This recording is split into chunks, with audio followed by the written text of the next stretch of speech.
নমস্কার বন্ধুরা, রিঙ্কু কিচেনে আপনাদেরকে স্বাগত জানাই। চলে এসেছি আজ আমি মাছ আলু দিয়ে ঝোল বানানোর জন্য। প্রথমে মাছটাকে লবণ হলুদ দিয়ে ভালো করে মাখিয়ে নিব। মাছ ভাজার জন্য প্রথমে তেল দিয়ে দেব কড়াতে। মাছগুলো দিয়ে দেব তেলের মধ্যে।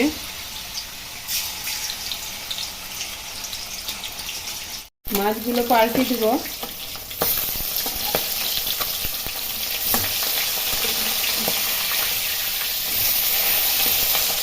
মাছগুলো ভাজা হয়ে গেছে, এবার তুলে নেব।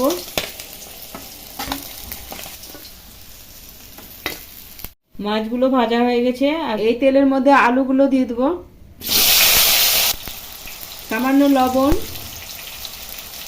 হলুদ দিয়ে ভেজে নিব। আলুগুলো ভাজা হয়ে গেছে, তুলে নেব।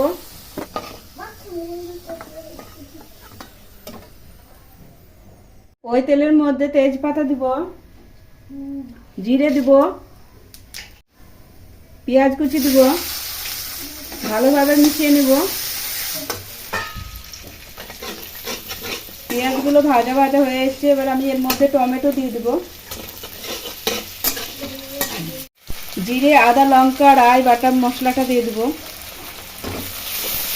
ভালোভাবে মিশিয়ে নেব। সামান্য চিনি দিব, হলুদ দিব, লঙ্কা গুঁড়ো দিব, ধনিয়া গুঁড়ো, জিরে গুঁড়ো, স্বাদ অনুসারে লবণ দিলাম।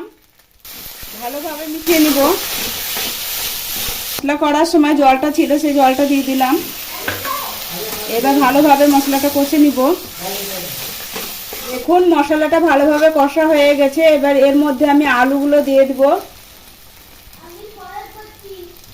ভালোভাবে মিশিয়ে নিব।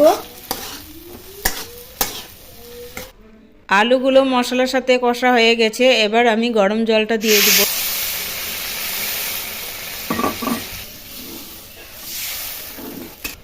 ঝোলটা ফুটে গেছে, এবার আমি মাছগুলো দিয়ে দিব।